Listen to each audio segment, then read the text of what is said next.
ইনসাফের হাসি নিয়ে আমি আমার আল্লাহর কাছে পৌঁছতে চাই। শহীদ শরীফ ওসমান হাদির মৃত্যু শুধু একটি প্রাণহানির ঘটনা নয়, এটি বহু মানুষের আশা, বিশ্বাস ও স্বপ্নে গভীর শোকের ছায়া ফেলেছে।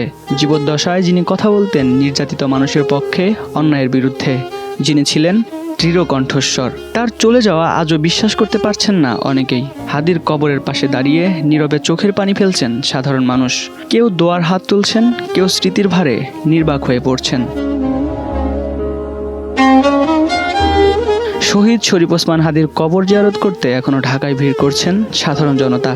গতকাল সন্ধ্যা পেরিয়ে রাত নেমে এলেও ঢাকা বিশ্ববিদ্যালয়ের কেন্দ্রীয় জামে মসজিদের পাশের কবরস্থান এবং জাতীয় কবি কাজী নজরুল ইসলামের সমাধি সংলগ্ন প্রবেশপথে মানুষের উপস্থিতি চোখে পড়ে। শোক আর ভালোবাসার মিশেলে পুরো এলাকা হয়ে উঠেছে ভারী ও আবেগপূর্ণ।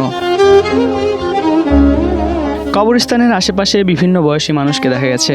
কেউ দূরে দাঁড়িয়ে নীরবে দোয়া করছেন, কেউ কবরের সামনে যাওয়ার অপেক্ষায় আছেন, আবার কেউ কেউ স্মৃতির খাতিরে মোবাইলে ছবি তুলে রাখছেন। নীরবতা আর আবেগের এই দৃশ্য এলাকা জুড়ে এক হৃদয় বিদারক পরিবেশ সৃষ্টি করেছে।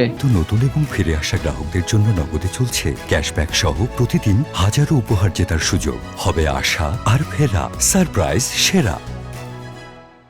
এর আগে কবরস্থানের সামনের অংশে থাকা নিরাপত্তা বাহিনীর বলয় খুলে দেওয়া হয়েছে। একই সঙ্গে শাহবাগ থানা ও টিএসসি এলাকায় স্থাপিত ব্যারিকেডও খুলে নেওয়া হয়। তবে পরিস্থিতি পর্যবেক্ষণে বিভিন্ন গুরুত্বপূর্ণ স্থানে এখনও পুলিশ সদস্যদের অবস্থান করতে দেখা গেছে।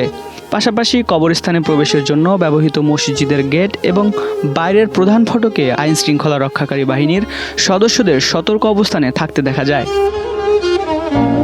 সংশ্লিষ্ট সূত্র জানিয়েছে, নিরাপত্তার স্বার্থে রাতে কবরস্থানের পুলিশি প্রহরা অব্যাহত থাকবে। এ সময় কবরস্থানের ভেতরে কাউকে প্রবেশ করতে দেওয়া হচ্ছে না। মানুষ কেবল নির্দিষ্ট সীমানার বাইরে থেকেই শহীদ শরীফ ওসমান হাদির কবর জিয়ারত করতে পারছেন। এর আগে গতকাল বিকেল 3:30টার দিকে ঢাকা বিশ্ববিদ্যালয়ের কেন্দ্রীয় জামে মসজিদ সংলগ্ন জাতীয় কবি কাজী নজরুল ইসলামের সমাধির পাশে শহীদ শরীফ ওসমান হাদিকে দাফন করা হয়। একই দিন দুপুর 2:30 জাতীয় সংসদ ভবনের দক্ষিণ প্লাজায় তার জানাজা অনুষ্ঠিত হয়। জানাজায় লাখো মানুষের অংশগ্রহণে হাদির বড় ভাই আবু বকর সিদ্দিক ইমামতি করেন। হাদিকে ঘিরে মানুষের এই আবেগ বলে দেয়, তিনি কেবল একজন ব্যক্তি ছিলেন না, তিনি ছিলেন একটি সময়ের প্রতীক, একটি আন্দোলনের অনুপ্রেরণা।